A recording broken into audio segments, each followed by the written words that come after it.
Hi there, it's Catherine Gordon in the Sugar Freedom Kitchen. Today I am talking about what kind of pan you can use for carnivore cooking or any kind of sugar-free cooking.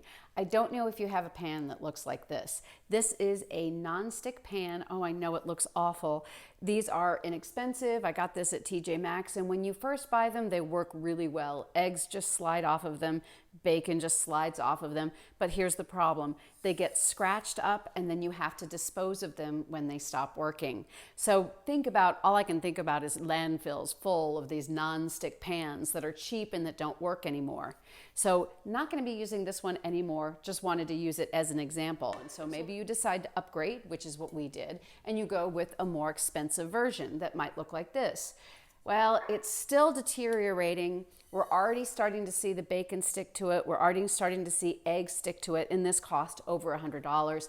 And it's still, well, it's a pan that's going to pot. So what are we going to do instead? Go back to the old-fashioned way and use cast iron and also stainless steel. My husband, when I met him, when we started dating, he had this pan and he had bought it at a yard sale and seasoned it really well, and we started using this pan. This is also a pan with a long history.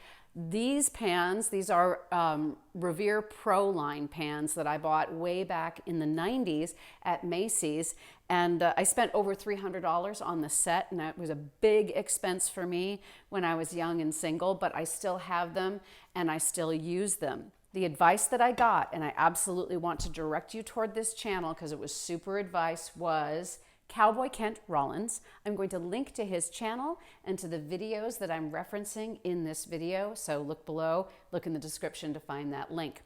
It was Cowboy Kent's videos, the first one on cooking fried eggs, and then the second one on seasoning pans that really gave me the confidence to go ahead and say, I'm going to give up the non-stick, I'm going to go back to cast iron, and I'm going to go to stainless steel. He cooks in cast iron. I did experiment with his fried eggs, and you can see some pictures that I'm going to show you here of how that experiment went. The key was slowly heating up, putting enough fat in the pan, and then using some water and then covering the eggs, and I got beautiful sunny side up eggs just the way I like them.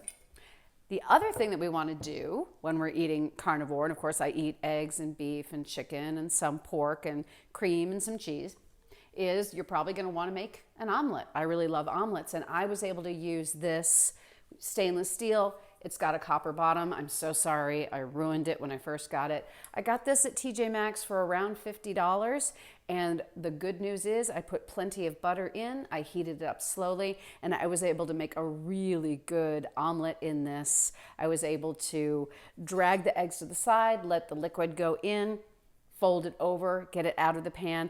I did have some eggs stick to the sides, and I was just able to get that out with, I've got a bamboo scrubber with natural bristles here. But one of the great things about stainless steel is that you can use just one of these very simple stainless steel coils to get anything that's stuck on there. Another tip that Cowboy Kent gave us about the cast iron pan, if any egg gets stuck to it, you can put in some coarse sea salt and then just simply use a soft cloth to scrub it away with the sea salt. Most important thing, you'll see how shiny this pan is to re-season when you're done using your pan. Make sure it gets nice and dry. I do stack them. A lot of people don't, but I do put a little towel in between the pans so that they aren't in contact with each other, which might mess up this beautiful seasoning finish. I do use bacon grease to season the pan. You might be concerned that that might go rancid. You don't have to use that. You can use some other kind of oil if you wish. But I have found that because we're using them so often, we don't have a problem, and so I am re-seasoning my cast iron pans with just a little bit of bacon grease. I hope that you enjoyed this video today. Like, subscribe, and share. Ask questions about your carnivore cooking or your sugar-free cooking. And I want you to be well, eat for yourself, and come back for more tips in the Sugar Freedom Kitchen. Bye-bye, everybody.